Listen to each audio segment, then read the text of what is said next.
Everyone's objective is to deliver a great project on time, within budget, and deliver value. When you get that right, it is very powerful. I think we're in a very fortunate position that we've just been awarded 3 new contracts. So we're working at Dubai Expo on 2 projects which are just starting off at the moment. And we're also working on a project on the creek. So we've picked up 3 new projects, which is very good for ALEC and the business. We're busy on the Dubai Hills Mall. It's a very large shopping centre. We're very proud of that project. And we've got an amazing team working on that development. And one of the great things that we're doing is, as a project team, we've managed to work together very successfully between the developer, the consultants, the client and the subcontractors. The project is dead on schedule at the moment and progressing exceptionally well. Due to the various businesses that we're involved with, we can look at where we can add value to our clients. So originally there's a lot of MEP services that are up on the roofs of shopping centres in general. When you overlook them from height, they generally don't look that good. So what Emaar wanted to do here was to cover up all the services on the roof. We suggested that they should incorporate solar into the roof covering and thereby generate power for the facility. And what we managed to do was do that at a cost actually lower than what the conventional roofing would have cost. So it was a real value add, I think, to everyone. So we're covering all the MEP services and we're generating power. The contractor has tremendous value that he can bring to a client. So all you need to do is you need to work very closely together, because we're very much in tune with the latest products, the latest innovations, and if we're involved early enough, what we can do is deliver that value to a client.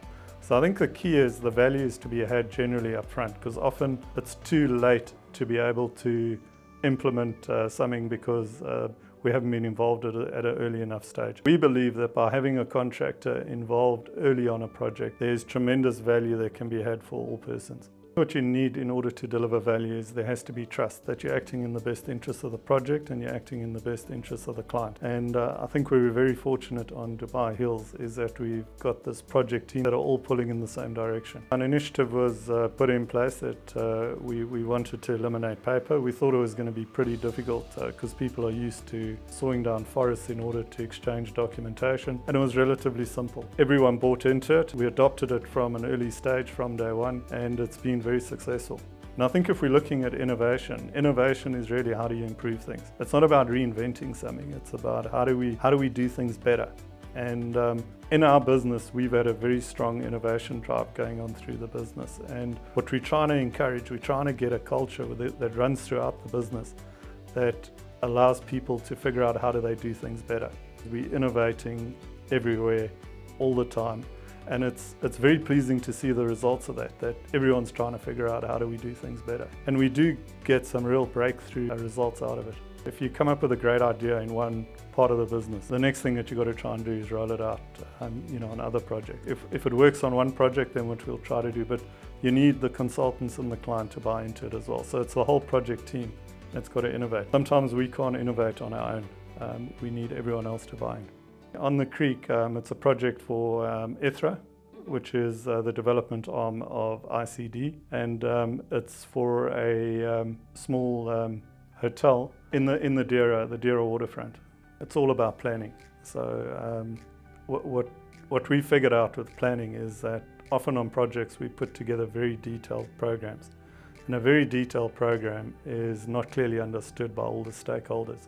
So because it's so complicated, nobody really refers to it, or they don't really understand what's important and what isn't. So I think the first thing that you've got to do is you've got to put together what we call a project execution strategy, or a very clear plan on how you're going to execute and how you're going to handle logistics. If you don't plan your logistics out properly, and let's say you bring too many materials to the project, what you're going to end up with is you're going to be constrained in terms of the way that you're going to execute. So it's all around a simple plan.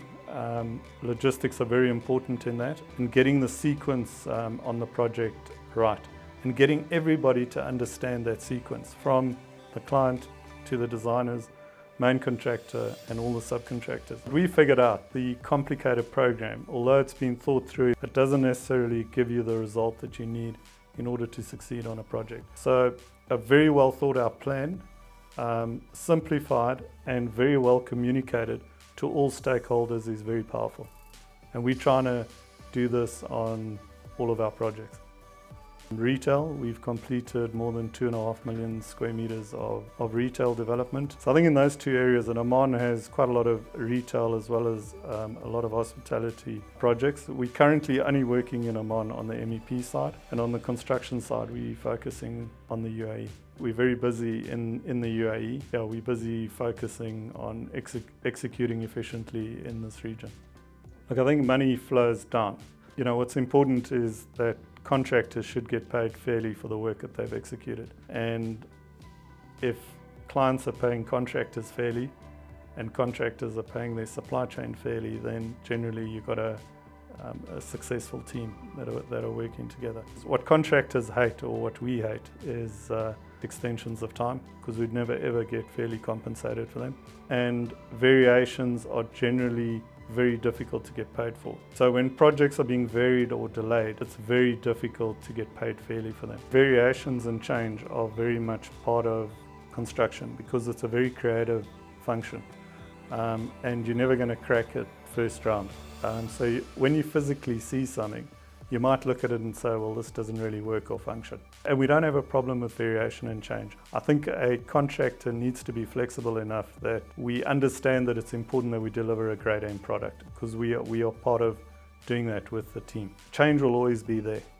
What's important is that the variation and the change gets fairly compensated for. And that's where the problem comes in, is that often we're not fairly compensated for the change. I think you've got to try and figure out how do you avoid disputes. And the best way to avoid disputes is to have very good dialogue with your clients and resolve things as you go down the path of a project. If you allow issues to gather momentum and build up, at the end of the day, it's often very difficult to unravel everything if you haven't dealt with them as you've progressed. Clients and contractors and consultants need to get together on projects and figure out how do they pull a project off successfully on time. There's a massive opportunity in our industry to improve how we do things, our processes and how we deliver. And I think if we can get all parties together and we can figure out, how we're going to do that effectively, I think that's where the greatest opportunity lies. And it's not in product innovation or being paperless.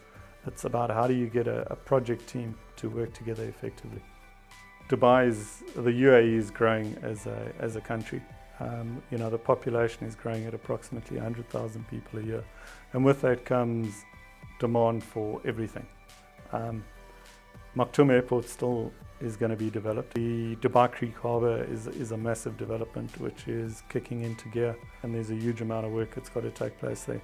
So I think what we do have is after Expo 2020, we do have other very large projects that are going to be on the go, and so I think that will sustain the market.